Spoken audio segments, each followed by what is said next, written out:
boys and girls, Wardfire here, and we're back, and we're gonna play more Oknytt! Yay! and I hope I'm not so loud this time. I'm trying to adjust the audio. I'm sorry I'm so loud. Anyways, so we have met Gårdstomten and Hustomten, and mysterious boulders that, yeah. So we have like the älvorna kvar left. Starting to talk more Swedish than I'm supposed to do. Vi har älvorna kvar. We have älvorna left. It's getting really confusing because in English you use the word the in front of words. In Swedish we don't have a separate word for the. We like put an end on words instead. So when I say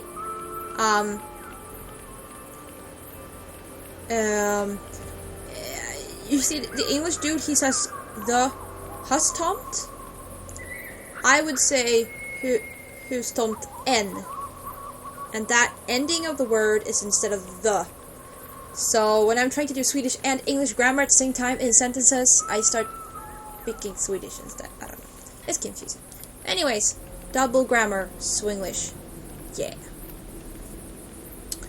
Let's go. Yeah, so we have dried flowers, an iron coin, and a gold bracelet. And I thought maybe we could try putting the gold bracelet in the elf stone.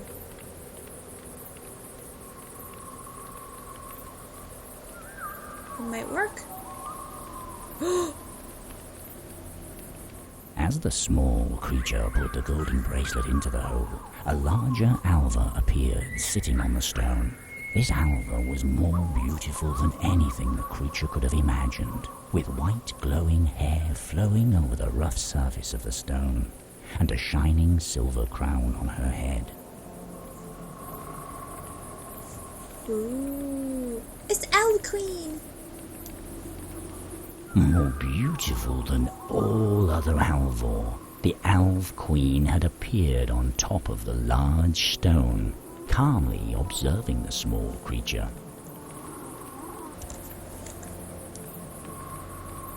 The small creature's humbled words broke the silence. Hello, I don't want to disturb you, beautiful queen, but if you would allow me but a few moments of watching your people dance, I would be most content. I don't know where else to go, as I don't know where I belong in this world. The Elf Queen remained silent, yet seemingly not displeased by the presence of the small creature. As the dance continued, the creature watched the glowing beings in silence, entranced by their beauty. Suddenly, in a chanting voice soft as a whisper, the Elf Queen spoke. Her words were not of this world, and even though the creature could not understand them, it felt their power within its small body. As the Elf Queen started to fade along with her dancing Alvor, the smaller circle of mushrooms began to glow, as if responding to her enchanting voice.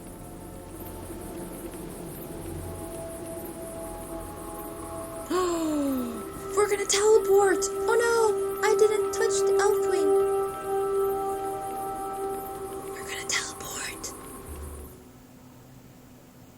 As the creature faded from the circle, it felt as if reappearing someplace else, leaving the farmlands far behind.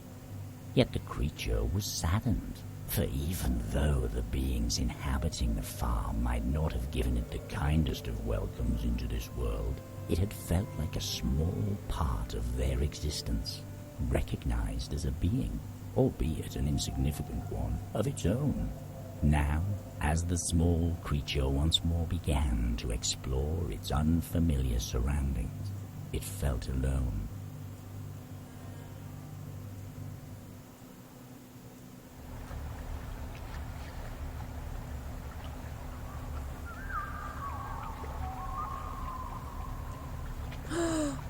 We're on chapter 2, The Awakening! Oh, no, the Extended Hand. I'm sorry. Chapter 1 was The Awakening. Chapter 2 is An Extended Hand. Oh, this is so cool. I don't know much about the Elf Queen myself, but I'm presuming that if she appears when you put things in an elf stone, that means that they will grant you, that they accept, I'm presuming that means they accept your gift and that you can ask them for something.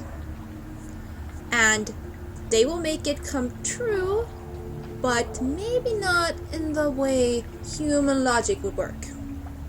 Because the creature said, I don't know where I belong in this world, so she teleported him somewhere else, right? It's like logic, but not completely human logic. So, I have no idea where we are. But we have our dried flowers and our iron coin. And our runes. So... The small creature had reappeared in another circle of mushrooms, much like the one the creature had entered not long ago. Oh yeah, so you teleport between mushroom circles. Oh, I wonder if we'll be meeting Näcken or Skogsrot. Oh, it's exciting! I guess there's no point in going back to the farm. The small creature stated with a determined nod. I think you're right. The mushroom caps felt soft and moist against the creature's hand. Oh, it's an elf tree. I don't even know what that is. A tree, old and robust, was standing at the edge of the lake. Along the bark there were peculiar rune inscriptions. I wonder how old I will become before I begin to wither away. The small creature thought as it marveled at the majestic tree.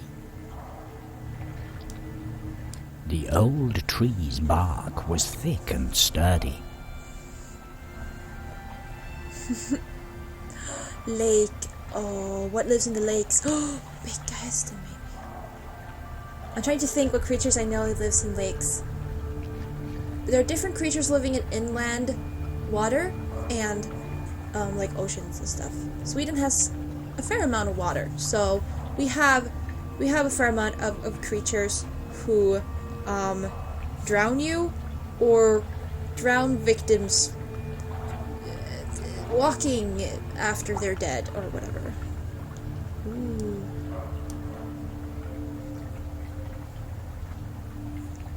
Below the alv tree there was a stone inscribed with strange runes. Oh yes, I'm also going to say that runes, Viking runes for example, they weren't used... well, at least runes were thought to have magic powers, to be magic.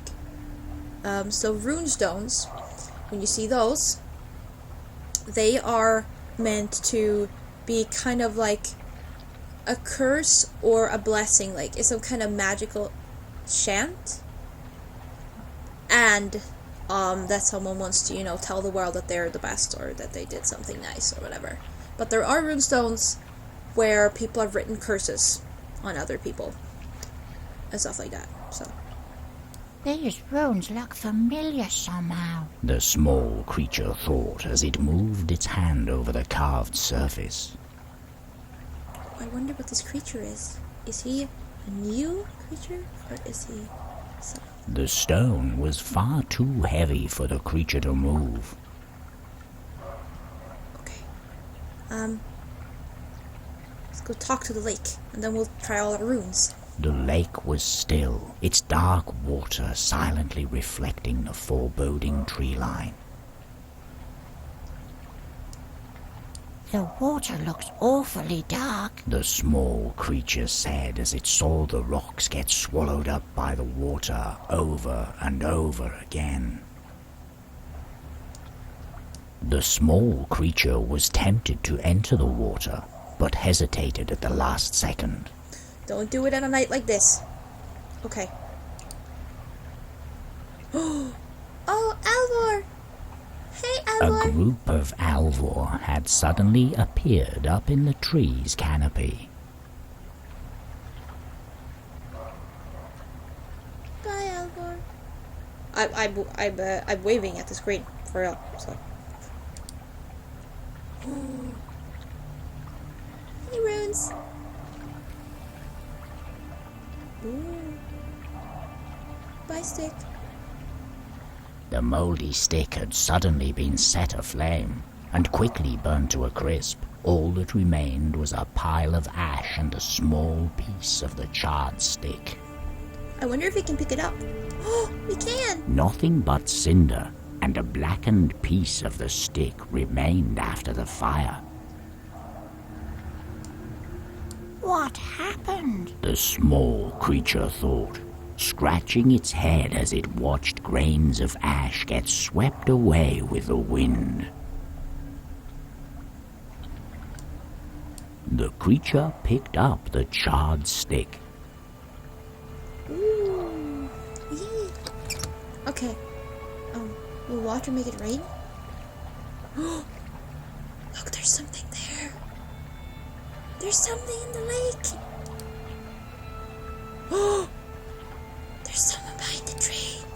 Look, I don't even know. Oh, no, it can't be Luftgubben. He lives in the oceans, not in lakes. Oh, let's get out of here. Go, creature, go. Oh, lakeshore. This surely is a beautiful place. But why did the Elf Queen send me here? The creature wondered as it looked out across the glimmering lake, doubting that there would be a place for someone such as it along its shores. I see a fishing net, a bottle, so much stuff. Night sky. Even during a night as dark as this one, the clear sky allowed the stars to shed their light on the small creature's surroundings. How wonderful it would be if they could shine like that forever. The small creature said to itself as it dreamily looked up at the night sky. Let's see if we can reach them. No matter how hard it wished, the stars wouldn't come down to the small creature. Mm-hmm.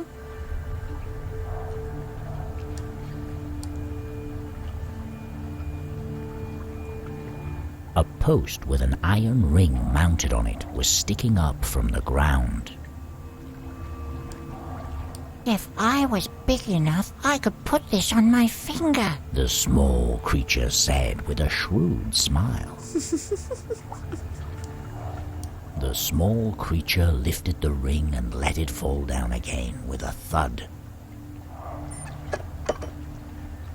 Well, I didn't expect an animation. Woo. Glade. We're not gonna go there yet. Okay, let's look at the lake The again. lake was still. Its dark. The water looks awfully dark. Okay. The small creature. Okay, it's just the same. Fishing net. A frayed fishing net covered in fish remains had been washed ashore. Who would want to eat this? The small creature said with disgust as it removed a rotten fish head from the net. Ew. After getting entangled in the fishing net for a while, the small creature finally managed to pick it up. Aww. Yay, we got it. Okay, what do we have now? We have picked up a charred stick and a fishing net. A glass bottle was floating on the lake, not giving in to the small wave's attempts to bring it to shore. Oh, come on. It looks like there is something inside of it. The small creature thought to itself as it fixated its eyes on the bottle. Come hither.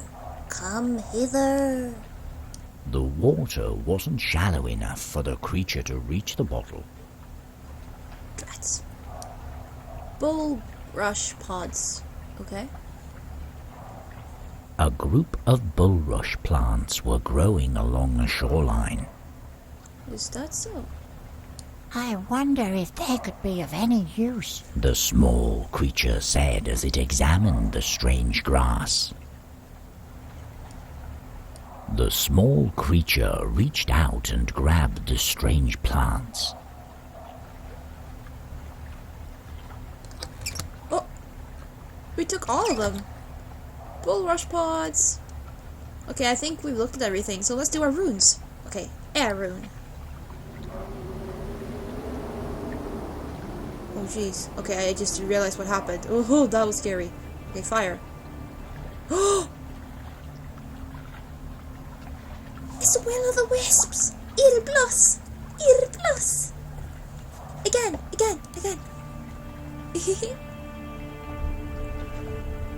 Irrbloss! They're souls of, I think, people are drowned? I'm not sure. Water. Oh!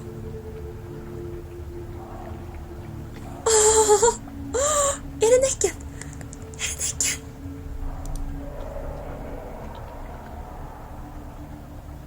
Wait, what did Earth do? Oh, maybe I'm standing in the way.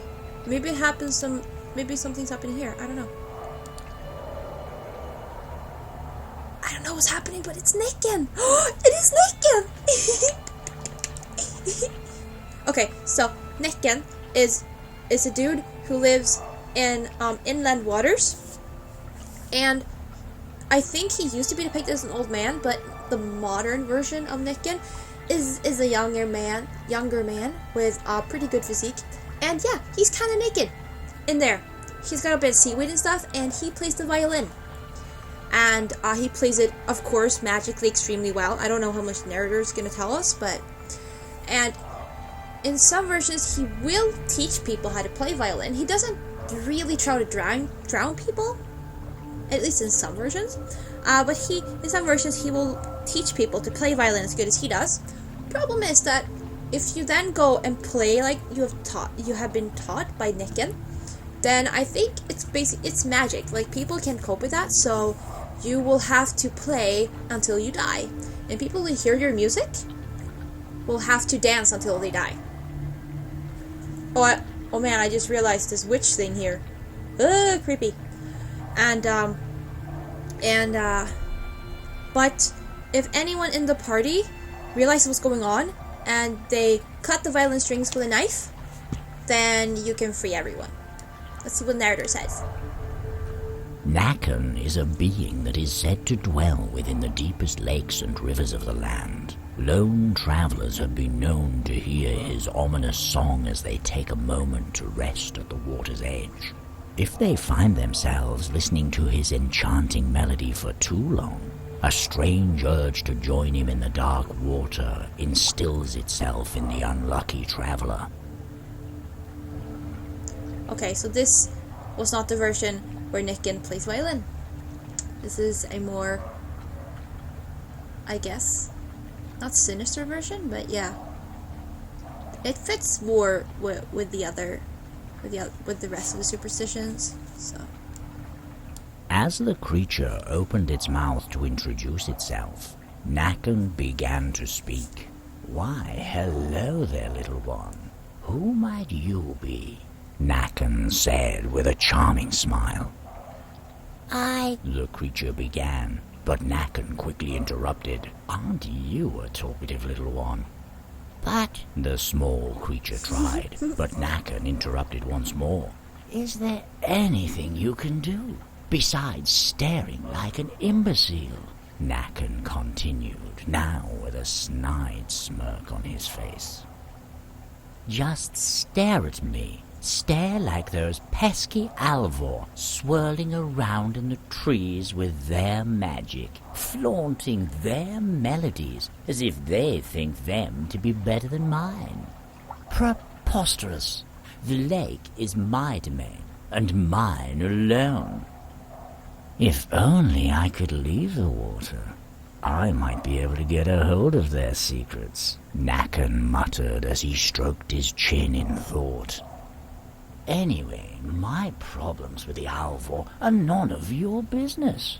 Why don't you use your tiny little feet and skip away out of my sight like a little bunny? Hop, hop!" Näcken exclaimed, making a waving gesture towards the small creature.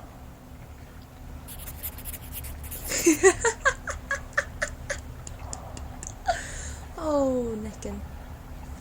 Don't come out of the water. Dude, you're naked. Don't. Just don't. Please stay with your seaweed in the water. Thank you. What do we have here? The man in the lake seems jealous of the Elvor's power. The small creature suddenly felt an urge to join Näcken in the lake, but as it felt the cold water around its feet, it changed its mind. Please change your mind. Okay. Oh, this is so cool. We're meeting Näcken. Okay, go to the glade. Oh, I hope Skogsruet is here. Ooh.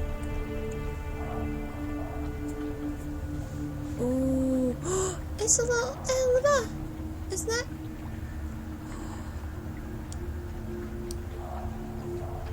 A hollow shell was lying on the ground. It has a hole right through it. The small creature said, surprised by the strange shape of the shell. The small creature picked up the mysterious shell. Ooh. Okay, let's see if we can combine anything. Just for fun.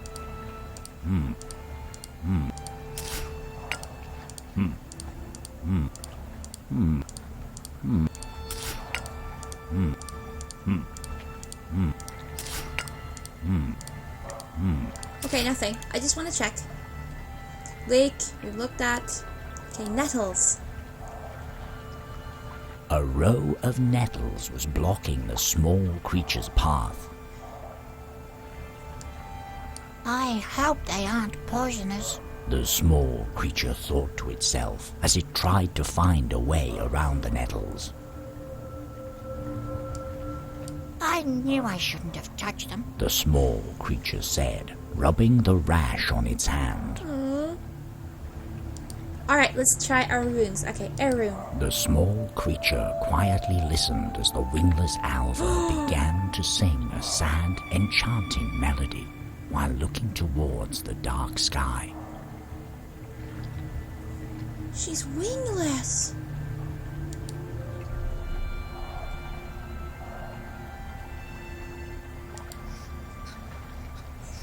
She's crying.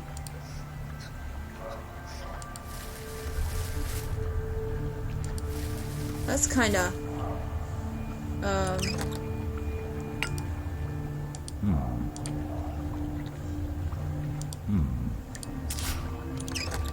frightening.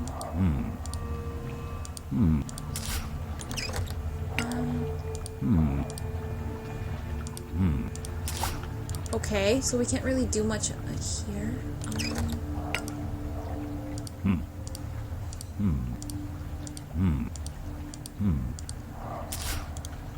I'm just gonna try everything on everything to see if anything happens.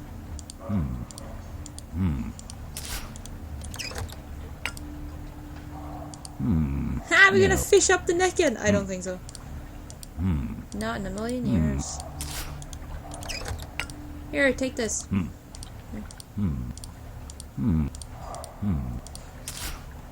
Okay, let's go back to the sacrificial stone. Oh! Hey! What happened? Red toadstools had sprung up from the ground. No. I want to talk to it. No, don't stand in the way. These mushrooms look different from the ones I've seen before. The small creature thought, studying them closely. They definitely do. They have eyes. The toadstool trembled slightly as the creature touched it. Oh,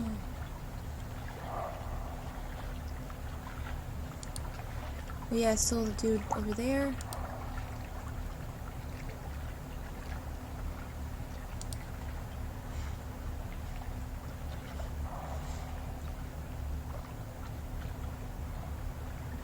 And the Elvor here, yeah. A group of Yes. Bye-bye. Okay, let's try all our things here.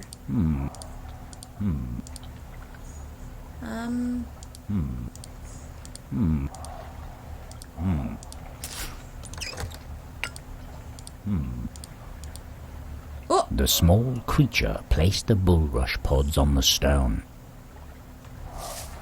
Ooh.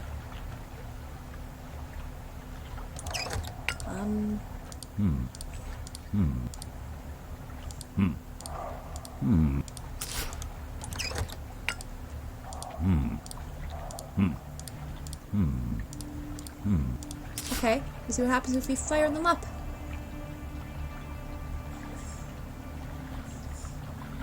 As the bulrush began to smolder, a trail of smoke emerged and began its journey towards the sky.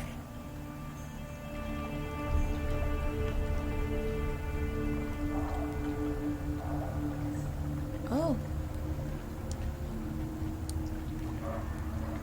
Okay.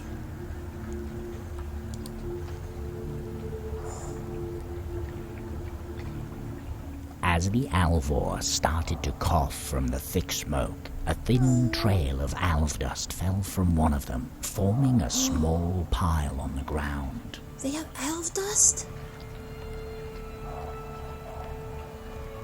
They have elf dust. Elf dust. We have to stop, but I want to pick up the elf dust.